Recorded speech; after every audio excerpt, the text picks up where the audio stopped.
Ben ritrovati gentili amici e amiche alla Visione all'Ascolto, edizione della notte del nostro audio-video giornale. La Procura della Repubblica di Udine, dopo un esposto della famiglia, ha aperto un'inchiesta sull'improvviso decesso di Carlo Quazzo, 51 anni di Restizza, morto lo scorso 20 novembre a 10 giorni di distanza da un intervento chirurgico di legatura delle varici esofagee per un'incontrollabile emorragia. Per ora si procede contro ignoti per l'ipotesi di reato di omicidio colposo.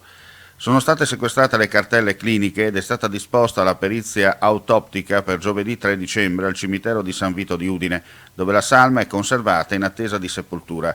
I funerali sono stati già celebrati. La Procura della Repubblica di Udine, dopo un esposto della famiglia, ha aperto un'inchiesta sull'improvviso decesso di Carlo Quazzo, 51 anni di Restizza, morto lo scorso 20 novembre a 10 giorni di distanza da un intervento chirurgico di legatura delle varici esofagee per un'incontrollabile emorragia. Per ora si procede contro ignoti per l'ipotesi di reato di omicidio colposo.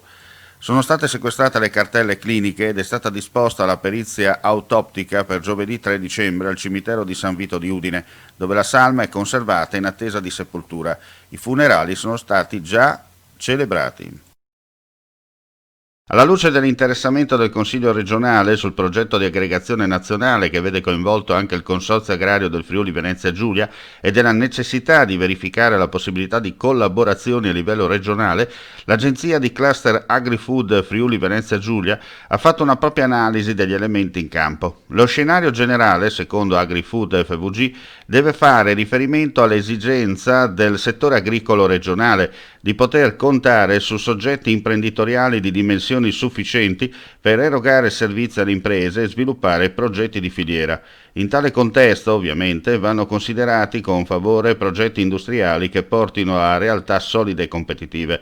Il Consorzio Agrario del Friuli Venezia Giulia conta attualmente 2.200 soci, un patrimonio di 22 milioni di euro, un fatturato di 120 milioni nel 2019, 38 sedi, 240 dipendenti. Inoltre ha già consolidato una sinergia con il Consorzio Agrario di Treviso Belluno.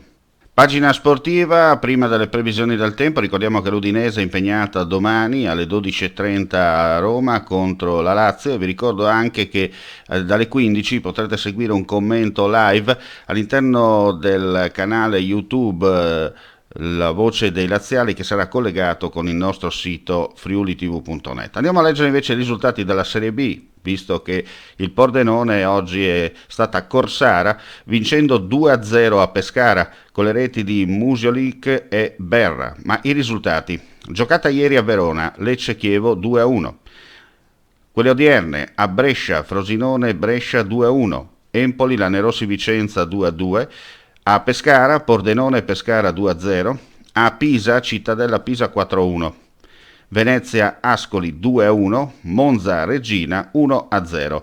Domani in programma Reggiana Cremonese alle 15, Cosenza Salernitana alle 21. Chiude il programma lunedì nella sfida che si giocherà tra Virtus Entella e Spal alle 21 come detto. Andiamo a vedere la classifica della Serie B.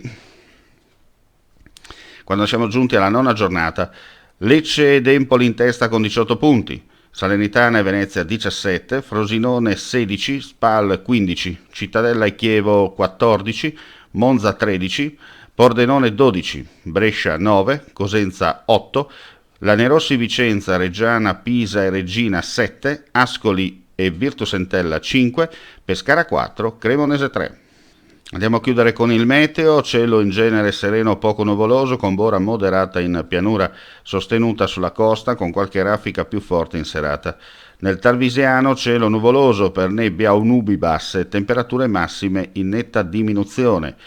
Le temperature, le minime in pianura oscilleranno fra i meno 2 e più 2, le massime tra gli 8 e i 10 gradi. Sulla costa 4 e 7 le minime, 8 e 10 le massime.